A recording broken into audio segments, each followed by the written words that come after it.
శ్రీమాత్రే నమః. అందరికీ నమస్కారం. వైశాఖ పురాణం 12వ అధ్యాయం గురించి ఇప్పుడు మనం తెలుసుకుందాం. ఓం నమో నారాయణాయ. ఈ అధ్యాయము కుమార జననం గురించి చెప్పబడింది. ఈ అధ్యాయాన్ని వినటం వల్ల అలాగే చదవటం వల్ల కూడా ఎన్నో జన్మల పాపాలు నశిస్తాయి. అంతేకాదు, కోరికతో ఈ అధ్యాయాన్ని విన్నవారికి ఆ కోరిక తప్పకుండా నెరవేరుతుంది. మనం కూడా భక్తి శ్రద్ధలతో ఈ కథని విందాం. ఇంకా ఏమాత్రం ఆలస్యం చేయకుండా కథలోకి వెళ్ళిపోదాం. మన్మధుడిని దహించిన తర్వాత పరమేశ్వరుడు అంతర్ధానమైపోయారు. పార్వతీదేవి ఈ దృశ్యాన్ని చూసి ఏం చెయ్యాలో తెలియని స్థితిలో ఉండిపోయింది. అప్పుడు హిమవంతుడు తన కుమార్తె అయిన పార్వతీదేవిని తిరిగి తన ఇంటికి తీసుకువెళ్లారు. కానీ పార్వతీదేవి పరమేశ్వరుని గురించి తపస్సు చేయాలనుకుంది. ఎలాగైనా పరమేశ్వరుణ్ణే భర్తగా పొందాలనుకుంది. అందుకు గంగానదీ తీరంలో ఘోరమైన తపస్సు చేయాలని నిర్ణయించుకుంది. వెంటనే బయలుదేరాలనుకుంది. దానికి తల్లి, తండ్రి, బంధువులు అందరూ ఆమెను ఆపడానికి ప్రయత్నించారు. అమ్మా, నువ్వు చాలా సుకుమారివి, అంతేకాదు రాజకుమారివి. నీకు అటువంటివన్నీ తగవు తల్లి, ఎందుకు అంత కష్టమని ఎంతో చెప్పి చూశారు. కానీ పార్వతీదేవి వినలేదు. ఎంతో పట్టుదలగా గంగానదికి వెళ్ళి తపస్సు చేసుకోవడం ప్రారంభించింది. ఇలా కొన్ని వేల సంవత్సరాలు కఠోరమైన తపస్సుని చేసింది. పరమేశ్వరుడు పార్వతీదేవిని పరీక్షించాలని నిర్ణయించుకొని బ్రహ్మచారి వేషాన్ని ధరించి పార్వతీదేవి దగ్గరకు వచ్చారు. పార్వతీదేవి తపస్సు చేసుకుంటోంది తన కోసమేనని తెలుసుకొని కావాలని శివుణ్ణి దూషించారు, నిందించారు. ఎన్నో రకాలుగా తనని తానే తిట్టుకున్నారు. అయినా సరే పార్వతీదేవి నిశ్చలంగా తన తపస్సుని కొనసాగించింది. ఎటువంటి చలనం లేకుండా ఎంతో భక్తి శ్రద్ధగా తపస్సును చేస్తూనే ఉంది. ఇది చూసిన పరమేశ్వరుడు చాలా సంతోషించారు. ప్రత్యక్షమై నిజరూప దర్శనాన్ని ఇచ్చారు. పార్వతి, నీ తపస్సుకి మెచ్చాను, నీకేం వరం కావాలో కోరుకో అని అభయమిచ్చారు. పార్వతీదేవి ఎంతో సంతోషించింది. స్వామి, నన్ను వివాహం చేసుకొని మీ భార్యగా స్వీకరించండి, ఇదే నా కోరిక అని ప్రార్థించింది. పరమేశ్వరుడు, ఓ పార్వతి, నీ కోరిక తప్పకుండా నెరవేరుతుంది, తథాస్తు అని వరాన్ని ప్రసాదించి అక్కడి నుంచి తిరిగి కైలాసానికి వెళ్ళిపోయారు. పరమేశ్వరుడు కైలాసానికి వెళ్ళిన వెంటనే సప్తఋషులని తలుచుకున్నారు. పరమేశ్వరుడు తలుచుకోగానే సప్తఋషులు పరమేశ్వరుని ముందు ప్రత్యక్షమయ్యారు. నమస్కరించి, స్వామి, మమ్మల్ని తలుచుకున్న కారణమేమిటో ఆజ్ఞాపించండి అని విన్నవించారు. ఓ మహర్షులారా, మీరు నా కోసం ఒక పని చెయ్యాలి. మీరందరూ హిమవంతుని దగ్గరకు వెళ్ళి నాకు తన కుమార్తె అయిన పార్వతినిచ్చి కన్యాదానం చెయ్యమనాలి. మీరందరూ నాకు దూతలుగా వెళ్ళి వారిని ఇలా అడగండి అని ఆజ్ఞాపించారు. శివుడి ఆజ్ఞను శిరసావహించి మహర్షులందరూ కూడా ఆకాశ మార్గంలో ప్రయాణమయ్యారు. వారి శరీరాల నుంచి వచ్చే కాంతులు దిక్కులనే ప్రకాశవంతంగా చేస్తున్నాయి. అలా వారు ప్రయాణిస్తూ హిమవంతుడున్న చోటికి చేరుకున్నారు. హిమవంతుడు వారి రాకను చూసి చాలా సంతోషించారు. వారిని ఎదురు వెళ్ళి ఎంతో మర్యాదగా లోపలికి తీసుకువచ్చారు. వాళ్ల కాళ్ళు కడిగి వారికి పూజించారు. ఓ స్వామి, మీ వంటి వారు నా ఇంటికి రావడం నా పూర్వజన్మ సుకృతం. మీ రాక వల్ల నా జన్మ అంతా తరించిపోయింది. మీ వంటి వారి రాక ఊరికే జరగదు కదా. నా వల్ల మీకు జరగవలసిన కార్యం ఏదైనా ఉందా? ఆజ్ఞాపించండి, ఇప్పుడే చేస్తాను అని ఎంతో వినయంగా మాట్లాడారు. రాజా, నువ్వు అన్నమాట నిజమే. నీ వల్ల మాకు ఒక పని జరగాల్సి ఉంది. అందుకే మేమందరం ఇక్కడికి వచ్చాము. పూర్వం దక్ష ప్రజాపతి కుమార్తె అయిన సతీదేవి యజ్ఞశాలలో శరీరాన్ని త్యాగం చేసింది. ఆమె నీ కుమార్తె పార్వతిగా జన్మించింది. ఆమెకు తగిన వరుడు శివుడు తప్ప మరెవ్వరూ కాదు. ముల్లోకాలలో కూడా నువ్వు ఎవ్వరిని వెతికినా ఉండరు. ఆమె ఆనందాన్ని కోరుకునేవాడివి కాబట్టి తప్పకుండా పరమేశ్వరునికే ఇచ్చి వివాహం చెయ్యి. నువ్వు ఎన్నో జన్మల నుంచి చేసుకుంటున్న పుణ్యం ఇప్పుడు ఫలించింది. ఓ మహర్షులారా, నా కుమార్తె అయిన పార్వతి నారచీరలు కట్టుకుని జటను ధరించి గంగానది దగ్గరకు వెళ్ళి పరమేశ్వరుడి గురించి తీవ్రంగా తపస్సు చేస్తోంది. పరమేశ్వరుని వివాహం ఆడాలని కఠోరంగా తపస్సు చేస్తోంది. పార్వతికి మాకు ఈ వివాహం ఇష్టమే. నేను నా కుమార్తెని మహాత్ముడైన ఆ పరమేశ్వరుడికే ఇస్తాను. మీరు పరమేశ్వరుడి దగ్గరకు వెళ్ళి హిమవంతుని కుమార్తె అయిన పార్వతి మీకు కన్యాదానం తప్పకుండా చేస్తానని అన్నారని పరమేశ్వరునికి విన్నవించండి అని ఎంతో ఆనందంగా చెప్పారు. సప్తఋషులు అందరూ హిమవంతుని మాటలు విని చాలా ఆనందపడ్డారు. వాళ్ళందరూ పరమేశ్వరుడి దగ్గరకు వెళ్ళి జరిగిందంతా వివరించారు. మహాలక్ష్మీదేవి మిగిలిన దేవకాంతలందరూ విష్ణుమూర్తి మొదలైన దేవతలందరూ, కృత్తికలు, మునులు అందరూ పార్వతీ పరమేశ్వరుల కళ్యాణ మహోత్సవాన్ని చూడాలని తరలివచ్చారు. పరమేశ్వరుడు సర్వదేవతాగణాలు, మునులు, కృత్తికలు అందరూతో కలిసి వృషభ వాహనాన్ని అధిరోహించి హిమవంతుని ఇంటికి ప్రయాణమయ్యారు. మృదంగ భైరీలతో, మంగళ వాయిద్యాలతో, వేదఘోషతో హిమవంతుని పట్టణాన్ని చేరుకున్నారు. హిమవంతుడు శుభలగ్నంలో పార్వతీదేవిని పరమేశ్వరునికిచ్చి వివాహం చేశారు. వారి వివాహం చూడటానికి ముల్లోకాలలోని వారందరూ కదిలి వచ్చారు. ఆ మహోత్సవమైన కళ్యాణాన్ని అందరూ కన్నులారా చూశారు. పార్వతీ పరమేశ్వరుల కళ్యాణం జరిగాక శంకరుడు పార్వతీదేవితో కలిసి ధర్మానుసారంగా సంతోషంగా ఉండడం ప్రారంభించారు. పగటిపూట హిమవంతుని ఇంటిలో, రాత్రిపూట రకరకాలైన ప్రదేశాలలో, సరస్సుల దగ్గర, పర్వతాల దగ్గర, పుష్పవనాల దగ్గర ఎంతో స్వేచ్ఛగా విహారం చేయటం మొదలుపెట్టారు. ఈ విధంగా కొన్ని వేల సంవత్సరాలు గడిచిపోయాయి. పార్వతీదేవికి పరమేశ్వరుడి వల్ల గర్భం రావటం, కానీ అది నిలవకపోవటం, మళ్ళీ గర్భం రావటం, అది నిలవకపోవటం, ఇలా చాలాసార్లు జరిగింది. పార్వతీదేవికి పరమేశ్వరుని వల్ల గర్భం రావటం, మళ్ళీ శివపార్వతుల వల్ల పునఃసమాగము వలన ఆ గర్భము పోయేది. ఇలా చాలాసార్లు జరిగింది. దీనితో దేవతలందరూ చాలా బాధపడ్డారు. రుద్రపుత్రుడు జన్మించకపోతే తారకాసురుడి వధ ఎలా జరుగుతుంది అని వారందరూ పార్వతీదేవి గర్భవతి అయినప్పుడల్లా ఎంతో ఆశగా ఎదురుచూడటం, మళ్ళీ పార్వతీ పరమేశ్వరుల కలయిక జరిగినప్పుడు ఆ గర్భం విచ్ఛిన్నమైపోవడం, దీనితో వారందరికీ బాధ మొదలైంది. ఎలాగైనా పార్వతీదేవి గర్భవతి అయ్యాక పరమేశ్వరుణ్ణి వీరు మాటలలో పెట్టాలి, ఏదైనా సందేహాన్ని అడిగి నివృత్తి చేసుకోవాలి, ఆమె గర్భం పోకూడదు అని దేవతలందరూ కలిసి నిర్ణయించుకున్నారు.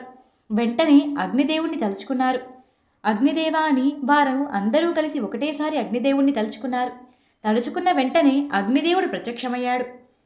ఓ ఇంద్రదేవ, నన్ను ఎందుకు పిలిచారు అని వినయంగా ప్రశ్నించారు. అగ్నిదేవ, నువ్వు దేవతలందరికీ ముఖంతో సమానమైన వాడివి, అంత ప్రముఖుడివి, దేవతలకు బంధువులాంటి వాడివి. ఇప్పుడు నువ్వు పార్వతీ పరమేశ్వరుడు విహరిస్తున్న చోటికి వెళ్ళు. వాళ్ల ఏకాంత సమయం ముగిశాక నువ్వు వెంటనే పరమేశ్వరుడి దగ్గరకు వెళ్ళి వేదాంత విషయాల గురించి ప్రశ్నించు. అప్పుడు పరమేశ్వరుడు నీ సందేహాలన్నీ తీరుస్తారు. దానితో పార్వతీ పరమేశ్వరులకు మళ్ళీ కలయిక జరగదు.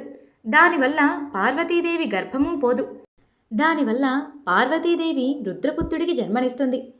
దానితో తారకాసుడి వధ జరుగుతుంది. దానివల్ల దేవతలందరికీ కూడా రాక్షస పీడ తొలగిపోతుంది. నువ్వు వెంటనే వెళ్ళి పార్వతీ పరమేశ్వరుని కలువు అని అగ్నిదేవుణ్ణి పంపారు. అగ్నిదేవుడు కూడా అంగీకరించి వెంటనే పార్వతీ పరమేశ్వరులున్న చోటికి ప్రయాణమయ్యారు. కానీ ఆ సమయంలో పార్వతీ పరమేశ్వరులు ఏకాంతంలో ఉన్నారు. అది గమనించుకొని అగ్నిదేవుడు త్వరగా అక్కడికి చేరుకున్నారు. అది గమనించిన పార్వతీదేవి ఆవేశంగా సిగ్గుపడి బాధపడుతూ అక్కడి నుంచి లేచి వెంటనే వెళ్ళిపోయింది. పరమేశ్వరుడు పార్వతీదేవి ఎందుకు వెళ్ళిందా అని చుట్టూ గమనించారు. అగ్నిదేవుడు అక్కడికి రావటాన్ని చూసి కోపగించుకున్నారు. పరమేశ్వరుని తేజస్సు పార్వతీదేవిలోకి ఇంకా ప్రవేశించలేదు. దానితో కోపగించుకున్న పరమేశ్వరుడు, నా తేజస్సు తనలోకి ప్రవేశించే లోపే నీవు ఇక్కడికి వచ్చావు, దీనికి కారణమయ్యావు కాబట్టి నా తేజస్సును నువ్వే భరించు అని కోపంగా పరమేశ్వరుడు అగ్నిదేవునిలోకి తన తేజస్సును ప్రవేశపెట్టారు. అది అగ్నిదేవుడు ఏమాత్రం భరించలేకపోయారు. అతి కష్టంగా మొయ్యలేక మోశారు. మహాప్రభావమైన పరమేశ్వరుని తేజస్సును భరించలేక బాధపడుతున్నారు. ఎలాగో కష్టపడి దేవతలందరి దగ్గరకు వెళ్ళారు. జరిగిన విషయాన్ని దేవతలకు వివరించారు. దేవతలందరూ అగ్నిదేవుని మాటలు విన్నారు. పరమేశ్వరుని తేజస్సు దొరికినందుకు చాలా సంతోషించారు. కానీ ఆ తేజస్సు సంతానంగా ఎలా మారుతుంది? అగ్నిదేవునిలో ఉన్న ఈ తేజస్సు పిండం రూపంలో పెరుగుతోంది. కానీ పురుషుడు పిండాన్ని ఎలా ప్రసవించగలుగుతాడు? కాబట్టి దీనికి ఏదైనా ఉపాయం ఆలోచించాలి అని అందరూ నిర్ణయించుకున్నవారే అందరూ కలిసి గంగానది దగ్గరకు బయలుదేరారు. అందరూ గంగాదేవిని ఎన్నో రకాలుగా స్తోత్రం చేయడం ప్రారంభించారు. అమ్మా, నువ్వు మా అందరికీ తల్లివి, అన్ని జలాలకు కూడా అధిపతివి. దేవతలందరికీ మంచి జరగడం కోసం నీ సహాయం కోరడానికి వచ్చామమ్మా. ఈ పరమేశ్వరుని తేజస్సు నువ్వు భరించు తల్లి, దయచేసి మమ్మల్నందరినీ రక్షించు అంటూ గంగాదేవిని ప్రార్థించారు. వారి ప్రార్థనను విన్న గంగాదేవి వారికి ప్రసన్నురాలైంది. దేవతల ప్రార్థనను అంగీకరించి తనలోకి ఆ తేజస్సును తీసుకోవటానికి అంగీకరించింది. వెంటనే దేవతలందరూ కలిసి అగ్నిదేవునికి మంత్రాన్ని ఉపదేశించారు. అగ్నిదేవుడు ఆ మంత్రాన్ని చెప్పించాడు. వెంటనే అగ్నిదేవునిలో ఉన్న తేజస్సు గంగానదిలోకి ప్రవేశించింది. అలా కొన్ని మాసాలు గడిచాయి. కానీ ఆ తర్వాత గంగానది శివుని యొక్క తేజస్సును భరించలేకపోయింది. తనలో అమితమైన ఆ శివశక్తి తట్టుకోలేకపోయింది. వెంటనే తాను భరించలేదని నిర్ణయించుకొని తన నది ఒడ్డున రెల్లు పొదలలో విడిచిపెట్టేసింది. అలా విడిచిపెడుతూ ఉండగా ఆ శివ తేజస్సు 6 విధాలుగా మారింది. అప్పుడు బ్రహ్మదేవుడు పంపగా 6 కృత్తికలు అక్కడికి వచ్చారు. 6గా మారిపోయిన తేజస్సుని అంతా ఒక్కటిగా మార్చారు. అప్పుడు ఆ శివ తేజస్సు 6 ముఖాలతో ఒక్క రూపంగా పురుష రూపంగా మారిపోయింది. 6 ముఖాలు ఉన్న ఆ రూపము ఎవ్వరి చేత రక్షణ లేకుండా ఒంటరిగా తనని తానే చూసుకుంటూ పెరుగుతూ ఉన్నారు. ఒకప్పుడు పార్వతీ పరమేశ్వరులు వృషభవాహనం ఎక్కి శ్రీశైలంలో ప్రయాణం చేస్తూ ఉన్నారు. అప్పుడు అకస్మాత్తుగా అనుకోకుండా పార్వతీదేవి స్థనాల నుంచి నిష్కారణంగా పాలు కారటం మొదలైంది. అది చూసిన పార్వతీదేవి ఆశ్చర్యపోయింది. ఓ విశ్వాత్మక, నా స్థనాల నుంచి ఎందుకు ఇలా పాలు కారుతున్నాయి? దీనికి ఆంతర్యమేమిటో నాకు తెలియటం లేదు అని పరమేశ్వరునికి చెప్పింది. వెంటనే పరమేశ్వరుడు, పార్వతి, పూర్వము మన ఇద్దరి కలయిక జరిగేటప్పుడు అగ్నిదేవుడు వచ్చారు. అప్పుడు నువ్వు అతడిని చూసి అక్కడి నుంచి వెళ్ళిపోయావు. దానితో నేను కోపగించుకొని నా తేజస్సు అగ్నిలో ఉంచాను. అగ్ని దానిని భరించలేక దేవతలందరి సహాయంతో గంగానదిలో విడిచిపెట్టాడు. గంగానది కూడా భరించలేక రెల్లు పదిలో విడిచిపెట్టింది. 6 భాగాలైన ఆ తేజస్సును కృత్తికలు ఒక్కటిగా చేశారు. అప్పుడు 6 ముఖాలతోనున్న పురుష రూపం ఏర్పడింది. ఆ పురుషుడు ఉన్న చోటికే ఇప్పుడు మనం వచ్చాము. అతడు నీ పుత్రుడే కాబట్టి నీ స్థలాల నుంచి పాలు కారాయి. ఇదిగో నీ పుత్రుడు నా తేజస్సు వల్ల జన్మించాడు. ఇతడు శ్రీ మహావిష్ణువు అంత పరాక్రమశాలి, అంత తేజస్సంపన్నుడు కూడా. ఇతడిని నీవు రక్షించి పాలించు. ఇతడి వల్ల నీకు కూడా పేరు ప్రఖ్యాతులు లభిస్తాయి. ఇతడు నీ పుత్రుడు అని పరమేశ్వరుడు చెప్పారు. ఈ మాటలు విన్న పార్వతీదేవి చాలా ఆనందపడింది. ఆ బాబుని ఎత్తుకుని ఒడిలో పెట్టుకుంది. ఆ బాబుకి పాలు పట్టింది. ఆ బాబుని చూడగానే పుత్రవాత్సల్యంతో చాలా సంతోషించింది. వెంటనే ఆ బాబుని తీసుకుని కైలాసానికి వెళ్ళింది. పుత్రుణ్ణి లాలిస్తూ పార్వతీదేవి చాలా సంతోషపడింది. పరమాద్భుతమైన కుమారజననం గురించి నీకు వివరించాను. దీనిని చదివినా విన్నా పుత్ర పౌత్రాభివృద్ధులన్నీ కలుగుతాయి. ఇందులో ఎటువంటి సందేహము లేదు. మన్మధుడు తపస్వి అయిన పరమేశ్వరునిచే బాణప్రయోగం చేశాడు. పరమేశ్వరుని తపస్సుకు విఘ్నాన్ని కలిగించి పరమేశ్వరుడి కోపం వల్ల దుఃఖాన్ని అనుభవించాడు. మరుసటి జన్మలో వైశాఖ వ్రతాన్ని చేసి పూర్వజన్మ కంటే గొప్పవాడయ్యాడు. కాబట్టే వైశాఖ వ్రతం అన్ని పాపాలని పోగొడుతుంది. అంతేకాదు, వైధవ్యాన్ని కూడా కలిగించదు. స్త్రీకి భర్త లేకపోవటమే కాదు, పురుషులకి భార్య లేకపోవటం కూడా వైధవ్యమనే చెప్తారు.